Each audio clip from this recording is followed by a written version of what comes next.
Well, welcome to another work day for Farming Falmouth Community Orchard. We're really happy you're here. Some familiar faces from other work days, and this is a much mellower one. Less grunt work today, more education. We've been really excited to get into our educational role as a nonprofit, and we've been building and building capacity to do all of the educational work, and now we're really excited to finally get to host something that's got the educational component we've been working towards. So Sara's a good friend of mine and a super knowledgeable bee lady and wonderful farm hand helper. She works for the USDA, and I'm so happy she was willing to come do this with me. Today is all about pollination. So we have the garden club here. You know, we got a nice grant from them to purchase the pollination trees for the orchard. So we have 4 crab apples with 2 different blooming times to stagger the pollination, because we have such a mix of variety and such a mix of bloom times that we really needed to make sure our pollination was on point. And then around that, we're going to be building a understory pollinator planting that will just bring pollinators of all sorts to the orchard and hopefully bring some beneficial insects as well. Pollination's important, but we need those beneficial insects for attacking our pests, for nesting and building their own population to help keep the orchard more holistic and having to do less work. If the bugs are here that we need here, our allies, these sorts of plantings and days, they really encourage that. And so if we want this orchard to function holistically and as organically as we can, the insects and all the things that we're going to try and foster in it are going to do the work for us if we can get the orchard to the point of having a stable population of beneficial insects. So that's the pollinators, and that's also the little pollinating the wasps, and then the things that will then attack the pests. So today is all about pollination, and if you have questions throughout the day, Sara and I will be bouncing around, but right now we're going to talk about native bees. Yeah, so mostly, over there you can see the honeybees. They're given, most of the spotlight in the media. They're great for big numbers. They're more of the quantity side. You can get a hive shipped over and put them on agricultural land, and they do a service. But I'm here today to kind of focus on a few of my favorite other bees that are native. So yeah, if you didn't know, honeybees are not native. They brought them over and manage them. So they're kind of like a domesticated animal in a sense, but they have their use. But one of my favorites is the bumblebee. They're special in a way. So honeybees are generalists. They kind of just go out and pick up pollen when they can. Bumblebees are special. They can grip onto certain pollen sacs on a flower and sonicate it, which will actually release the pollen. So things in the nightshade family like tomatoes, potatoes, and eggplant cannot be pollinated without bumblebees. So people actually have commercialized bumblebees as well, and you can buy a box of them, but without that sonicating release, then it's released for the point, then the honeybee can come along and aid in that. So tomatoes and bumblebees are best friends. Yeah, so bumblebees are cool. They overwinter, they nest in tree line. They're very, charismatic. You see them everywhere, especially this time of year. The queens are out, so the azaleas and the rhododendrons and all that, you can see them out and about for another week or 2.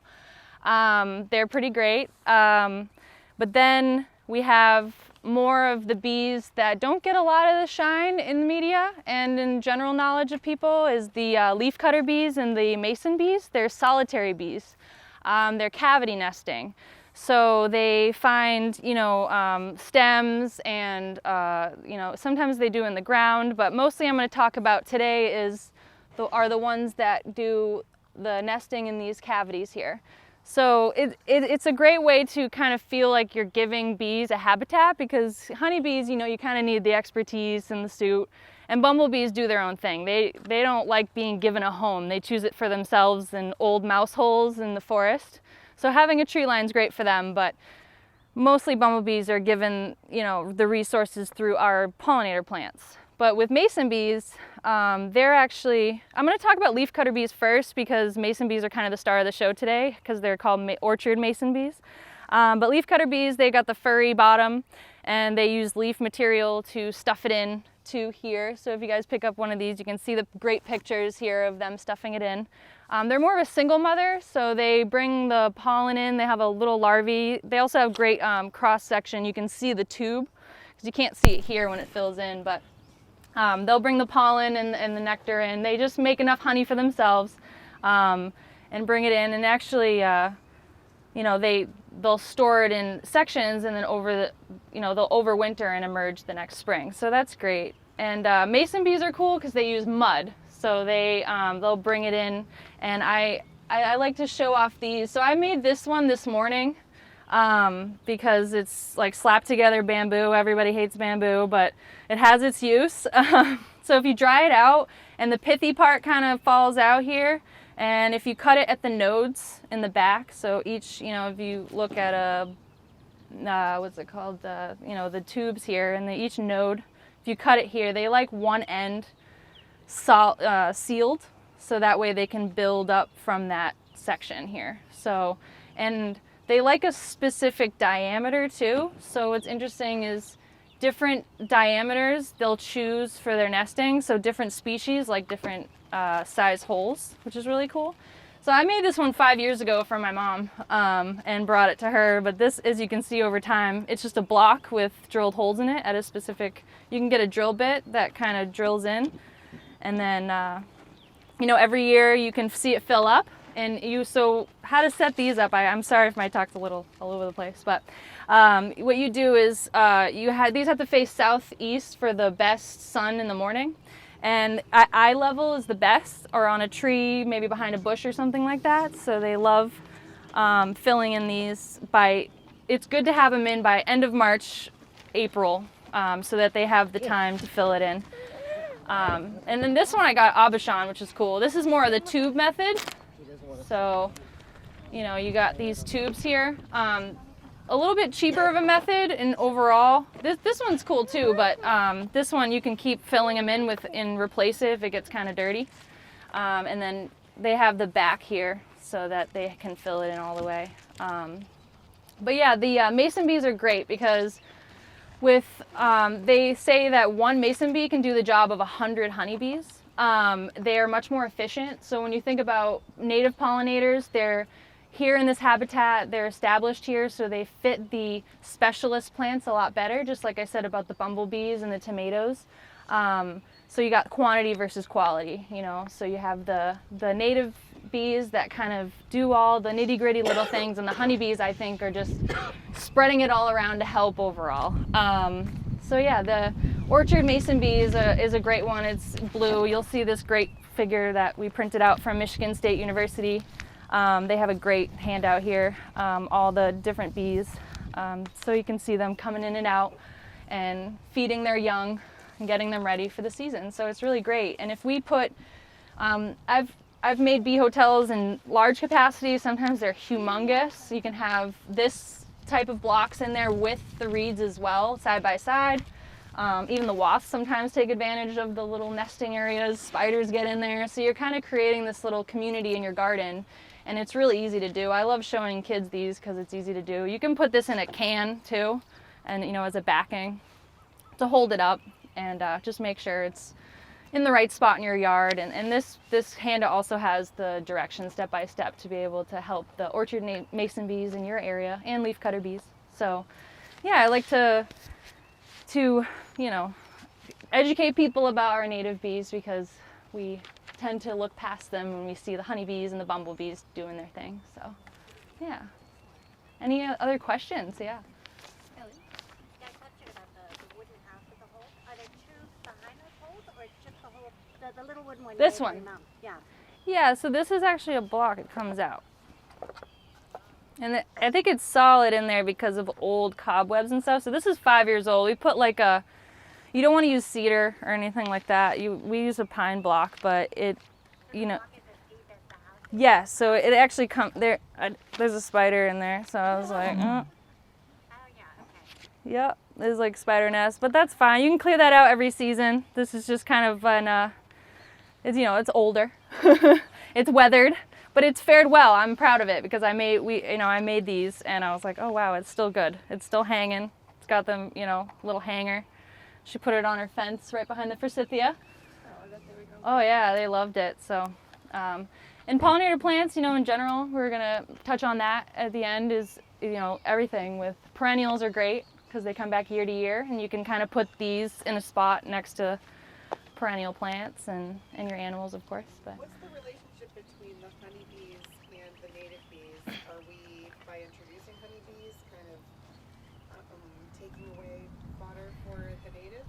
yeah, so that is a big debate in bee. Can you repeat the question so I can? Yeah, so honeybees, do they create a problem for the native bees? Sorry about that. They have been known to bring in disease. I studied bee parasites that were kind of transferred over. There's nosema. Some bees can get it, some can't, but yeah, it can cause problems and put pressure on the native populations. Yeah, but it's good, I think, to just, they're not going anywhere. Bees are like a beloved thing. We got our wax, we got our honey. Like, it's not anything that we're willing to give up. So I think we just have to work to be aware of who else is around and include them in our little garden parties. Yeah. Bumblebees, because like dahlias are not covered, but they're always full of bumblebees in the fall when they're about to die. Yeah. No.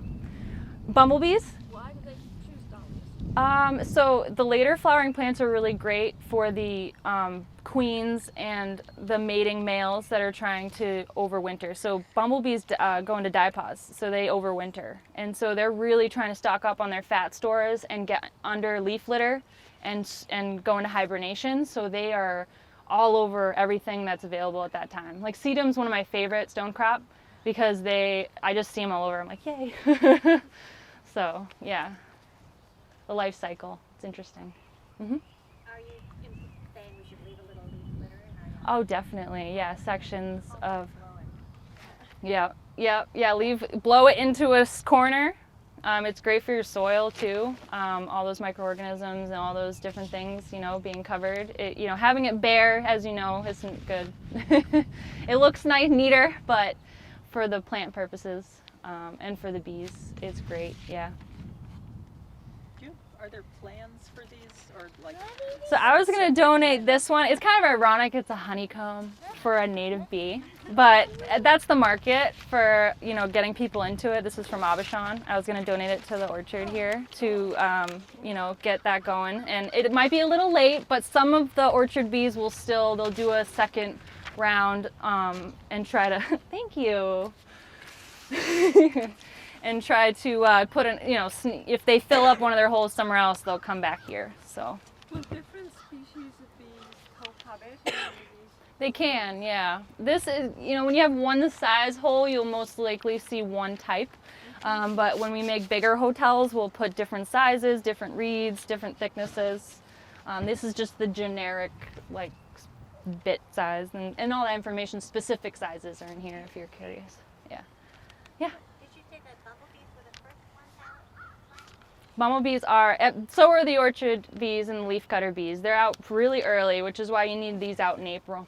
Yeah. Mm-hmm. And then they continue all the way into what? Yep. Fall, Yep. or- Yep. And then the mothers of these will, they usually don't last another season, and then their offspring will emerge in that early spring again to cycle back through.